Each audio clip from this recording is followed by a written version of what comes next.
எடுத்து வச்சுக்கோங்க. அடுத்து உளுந்த வறுக்கிறோம். உளுந்து வறுக்கணுங்க. அடுத்தடுத்து என்னன்னு சொல்கிறேங்க. இதுலேயே வந்து ஒரு 4 காஷ்மீரி சில்லி போட்டுக்குங்க. காரம் எவ்வளோ தேவையோ அவ்வளோ போட்டுக்குங்க. அதுவும் சூடேறணும்.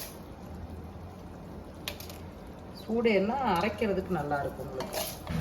புளி போட்டு இதிலே புளி போட்டு கொஞ்சம் ரோஸ்ட் பண்ணிக்கோங்க.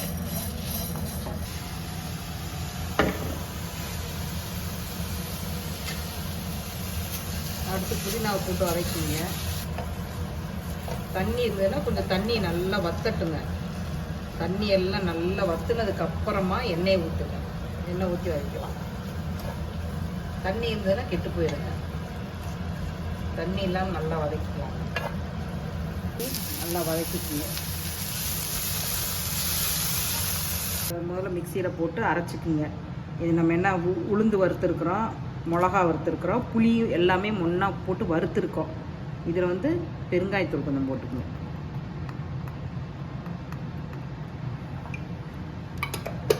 இது வந்து நல்ல ஒரு ஜீரண சக்திக்காக இதை அரைக்கலாம். அதை கோர்ஸை அரைச்சிட்டு புதினாவை போட்டுக்குங்க. இதில் வந்து நம்ம தண்ணி ஊற்றாமல் தான் அரைக்கணுங்க. பார்த்துங்க, உப்பு போட்டுக்கலாம்.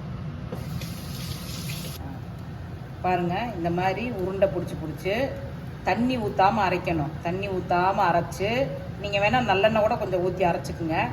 இந்த மாதிரி உருண்டை பிடிச்சி வச்சுருங்க. இதில் பெருங்காயத்தூள் போட்டிருக்குறோம், புதினா இருக்குது நம்மளுக்கு.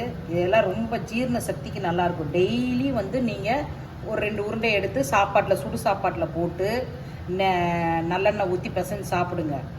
நல்லா இருக்கும். குளுன்னு இருக்கும். வயிறு குளிர்ச்சியாக இருக்கும். நல்லா ஜீரணம் ஆகாதவங்களுக்கு நல்ல ஜீரணம் ஆகும். பசிக்காதவங்களுக்கு நல்லா பசிக்குங்க. இந்த மாதிரிலாம் செஞ்சு வச்சுக்கோங்க. புதினா நல்லா கிடைக்கும் போது சீசனில் நல்லா வாங்கிட்டு வந்து நல்லா க்ளீன் பண்ணி எடுத்துட்டுங்க. இந்த மாதிரி அரைச்சி பாட்டிலில் போட்டு வச்சுங்க. புளி போட்டிருக்கனால கெடாதுங்க. புளியே உங்களுக்கு வந்து ஜீரண சக்தி தான். புளி சாப்பிட்டிங்கனாலே ஏன் நம்ம புளிக்குழம்பு சாப்பிட்றோம் கடைசியில்? ஏன்னா அது எதுக்குன்னா நம்ம ஜீரணம் ஆகணுங்கிறதுக்காக தான் புளிக்குழம்பே சாப்பிட்றோங்க. புளி வந்து நம்மளுக்கு ஜீரணம் கொடுக்கும். அளவாக சேர்த்திக்கிற வரைக்கும் எல்லாமே நல்லது தாங்க. புளியாக இருந்தாலும் எதாக இருந்தாலும் அளவாக சேர்த்திக்கிற வரைக்கும் நல்லது தாங்க. பார்த்துங்க, இந்த பாலை போட்டு ரைஸ்லேயும் சாப்பிட்லாம். நெய் ஊற்றி பிசைஞ்சு சாப்பிட்லாம்.